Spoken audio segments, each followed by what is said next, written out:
కొలికిపూడి శ్రీనివాస్ గారు చాలా ఒక అద్భుతమైన కామెంట్ చేశారండి. అంటే పరాన్న జీవులు అని చెప్పని. పరాన్న జీవులు కాకుండా సాక్షాత్తు శ్రీరామచంద్రుల వారి మీద పూర్తిగా తన జీవితం మొత్తాన్ని ఆయనకే అంకితం చేసి ఒక ఆ వారసత్వాన్ని, ఆ లెగసీని తూము వారి లెగసీ అండి. తూము నరసింహదాస్ గారి కీర్తనలు తెలియని వాళ్ళు ఉండరు రాముడి మీద. వారి వంశీకులు తన యావత్తు జీవితాన్ని ఆ రామచంద్రుడి సేవలో ఉన్నటువంటి తూము రామకృష్ణ గారు కూడా ఇక్కడ మన దగ్గర ఉన్నారు.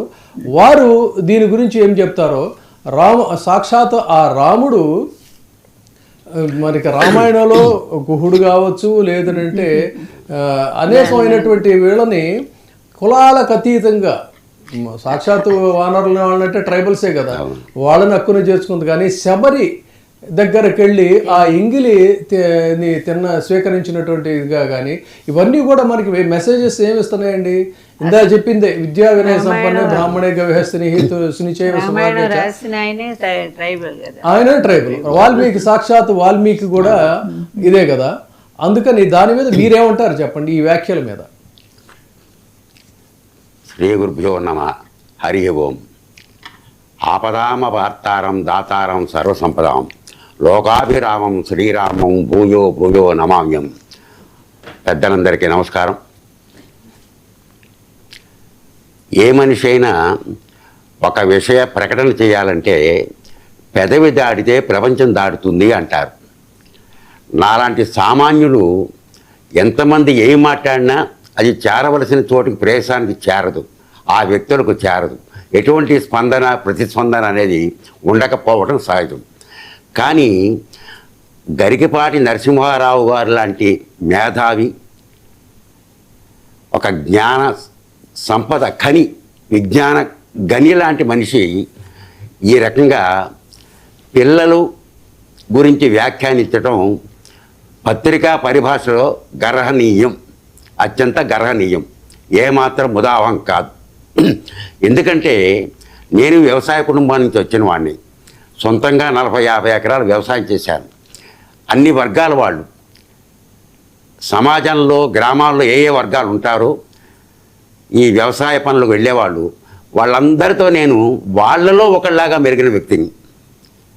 మా ప్రాంతం భద్రాచలం పక్కనే చోడవరం అని ఒక పల్లెటూరు.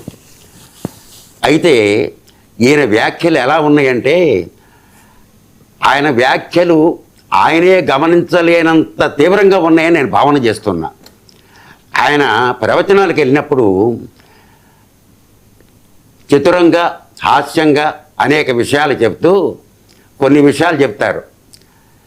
ఆ రాజుగారు ఇంకో ఎవరో ఆ కార్యక్రమాన్ని నిర్వహించిన వారి గురించి చెప్తూ, ఎవరన్నీ చెప్పినా ఏం చేసినా నా కవరు నాకు ఇవ్వాల్సిందే, నా కవర్లో నాకు తగ్గకుండా ఉండాల్సిందే, నా సంభావన నాదే, నా దక్షిణ నాదే.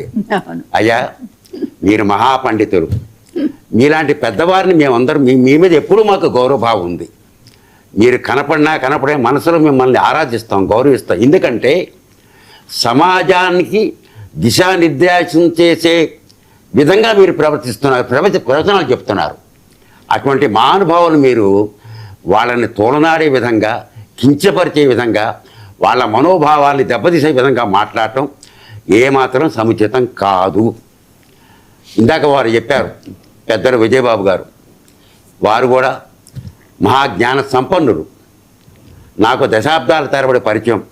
వారు సంపాదకుడుగా, వారి అండర్లో నేను పాత్రికేయుడిగా పనిచేశాం. అది కాకుండా రామ కుటుంబం గ్రామాల్లో పూర్వం పెద్దవాళ్ళని వర్ణ వివక్ష లేకుండా వరుసలు పెట్టి పిలిచేవాళ్ళు. వారు ఏ వర్ణం వాళ్ళైనా సరే, అక్కయ్య గారు, బావగారు, మావగారు, మావయ్య అని చెప్పారు. ఆ రకమైన నాకు దేవుడిచ్చిన అన్నయ్యగా భావిస్తాను వారిని. లక్ష్మీపార్వతి వారు కూడా నాకు తోబుట్టు, పెద్దక్కయ్య లాంటిది, పూర్వపరిచయం దశాబ్దాల తరబడి కింద. అయితే ఇక్కడ ఈ పేదవారు అనేవారు, ఇందాక కొలుకుపూడి శ్రీనివాసరావు గారు చెప్పినట్టుగా ధనికులు ఎంతమంది ఉన్నారండి? పేదవారి వాళ్ళ చాలామంది ఉన్నారు. డేటా నేను చెప్పలేకపోవచ్చు, కానీ ఒక చిన్న విషయం మనందరి మధ్యలో ఆవిష్కరించబడిన విషయం 50 ఏళ్ల క్రితం, 60 ఏళ్ల క్రితం మన తెలుగువారి గురించి మన మీదే మన జోకులు వేసిన వాళ్ళలో మీరు కూడా ఉండి ఉండొచ్చు. అదేమిటంటే, తెలుగువాడు పేపర్ కొనడు, కొని చదవడు.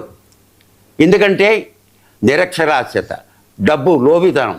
ఒక చిన్న మనకిప్పుడు ఇందాక నేను పరిచయాల్లో మనకి ఇక్కడ సాక్షాత్తు ఒక సాహిత్యానికి నిలువెత్తు సారమతిని పరిచయం చేశా, ఆధ్యాత్మికత రంగం నుంచి మిమ్మల్ని పరిచయం చేశా, గురువుగా ఐఏఎస్లను తయారు చేసినటువంటి కొలికిపూడి శ్రీనివాస్ గారిని, డాక్టర్ సీదిరి అప్పలరాజు. అయితే ఈ వీడియో ఏదైతే ఉందో దీన్ని మార్ఫింగ్ చేశారు, ఎడిట్ చేశారని వాళ్ళు బుకాయిస్తున్నారు కదా.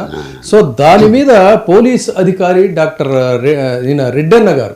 రెడ్డన్న గారు ఎన్నో